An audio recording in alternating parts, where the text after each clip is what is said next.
So in this video we are going to have a look at the surface area and volume of some solids. We are going to begin with a frustum, and a frustum is a shape that looks like this. Is actually part of a cone. The upper part of a cone is has been removed. So let's look at the formula and the concept that we should follow as we find the surface area and volume of a frustum. A frustum has two ends, that is the larger circle and the smaller circle. And if I may draw this a bit better, I see my duster is very far, so let me try. So this is our frustum. There's a reason as to why I've drawn it like this. It's better for me because I'm going to be able to extend it. Now, if this is a frustum with radius capital here and radius small here, and we have some height, let me call it x, and some slant height y.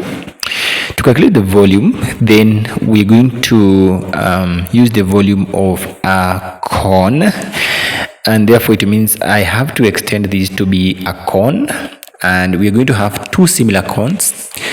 The larger cone with radius r, and so that is capital R, and the smaller cone, which is a cone with the radius small r. So if we take the difference of the two cones for its volume, then that volume becomes the volume of our frustum. The volume of a frustum is always equal to a third base area, and the area of a base is always pi r squared multiplied by the perpendicular height, or what we call the vertical height.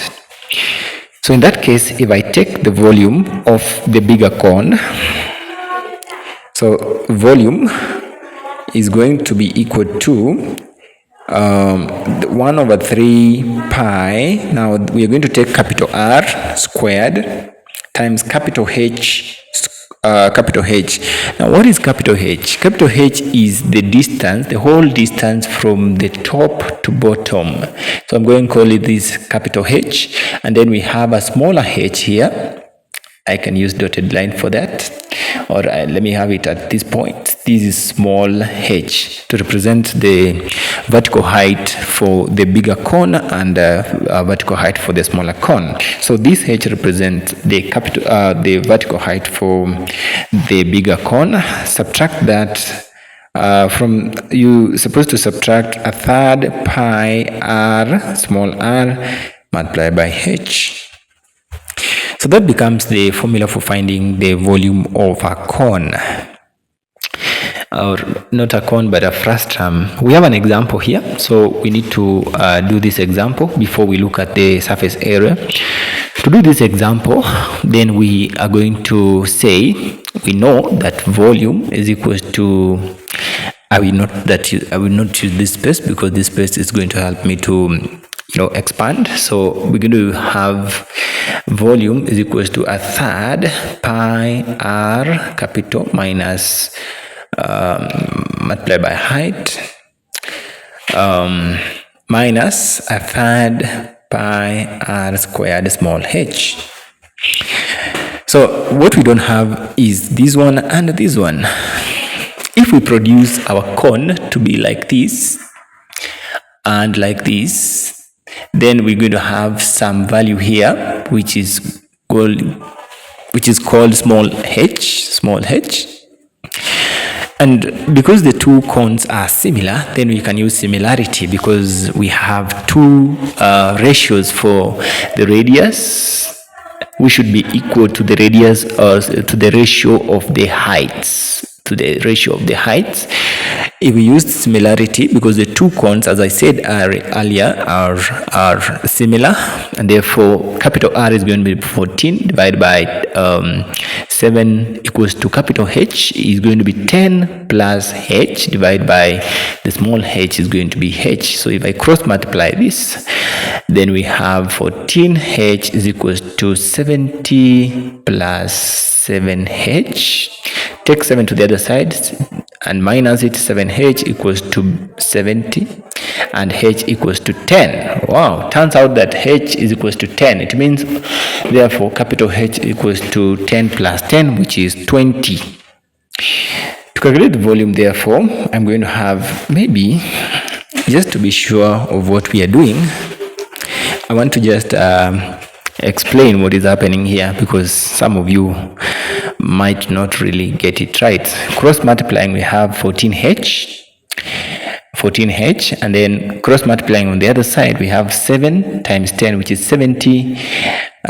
So we have 14h here. 14h equals to 70, and then 7 times h is 7h. Now this 7h comes to this side, becomes a minus 7. 14 minus 7 is 7h, is equals to 70 divided by 7, and we get h equals to 10. Now from that, we are ready to find our volume, because our volume is going to be equal to a third multiplied by 22/7. We can use our pi to be 22/7 times the radius, which is 14, square that, multiplied by the height. The larger height is 10 plus 10, which is 20. Subtract the volume of the smaller cone, which is a third, times 22/7 times radius. The radius for small cone is 7 squared times the height, which is 10. So if we take that and calculate, so using my calculator here, so this is going to be 22 times 14 squared times 20, divide by 7, again divide by 3. So this is going to be 4106. You can do it from your end and confirm. 0.67 minus, so the other one is going to be 22 times 7 squared times 10 divided by 21. So this is going to be 513.333. And if you subtract the 2, that is 4106.66666. Remember, it was recurring minus the answer. Then we have the final answer to be 3593.3333 recurring centimeters cubed, because this is our volume. Very good. So that becomes the answer for our cone. That is how you find, not our cone per se, but the frustum. So that's how you find the volume of a frustum. To find the volume of a frustum, then you take the volume of the larger cone minus the volume of the smaller cone. That gives you the volume of your frustum. So how do you find the surface area of the same frustum? To find the surface area, then you're going to use the following formula. So you say surface area is equal to, now, pi RL capital minus pi RL small. And then you add pi r squared plus pi r squared. Maybe I can explain what this formula means. For a cone or for a frustum, we need to find the curved surface. So this one represents the curved surface of the larger cone. Just like we did in the volume, we need to find the surface area or the curved surface area of the larger cone, and then the curved surface of the smaller cone, and then from there, so this represents the curved surface area of the larger cone. This is the curved surface area of the smaller cone. If you subtract the two and add the top and the bottom circles, that is going to be the total of your cone or your frustum. So the slant height here is capital L, and the slant height here is small l.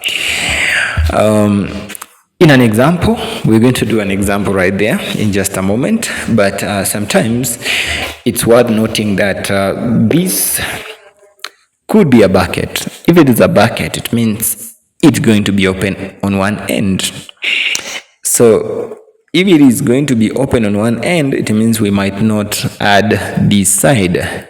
So we're going to have only this side. So this formula might change. Some of these frustra are hollow. So if it is hollow, it means you are not going to add this part. So this is an example that we are supposed to do to solve the surface area of our frustum. The first thing we're going to do is to extend or to produce this frustum like this. And having done that, this is 10. And by the way, right, so we are good. So here we have 10, but we are missing something here. We call it x. And actually, let's call it small l, because already it's the small slant height. So our task is going to be to find the value of l.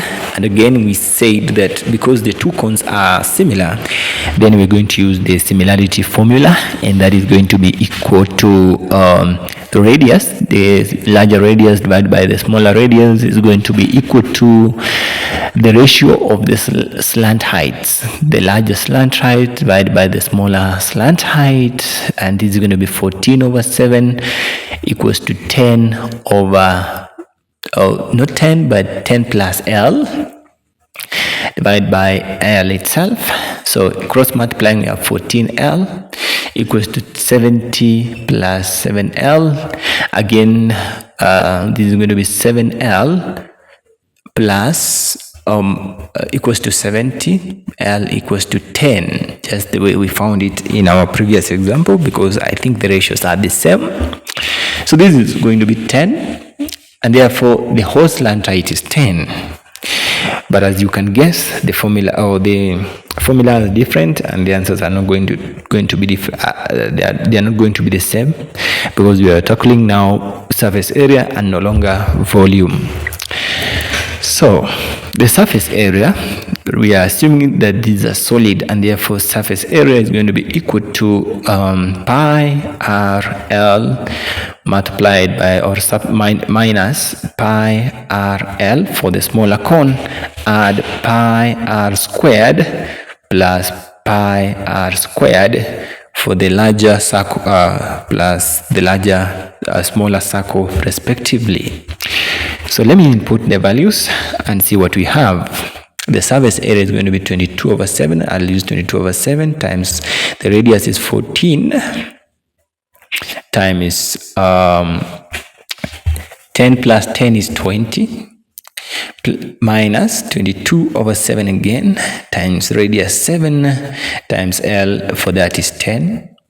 So after doing all this, we'll add 22 over 7 times the radius, which is 14, times 14 again. And then finally, we'll add for the smaller circle, 22 over 7 times 7 times 7. So this needs a calculator. So for this other side, this is going to be 2. This is going to be actually, yes, and this is going to be 2 here. This is going to be 1. So we have 22 times 20. Sorry, we have 22 times 20 times 2. That gives us 880 minus 220 plus this is going to be 14 times 2 times 22. This gives 616, and then add that to this is going to be 154. So 880. This is going to be 660 plus 616 plus 154. So 660 plus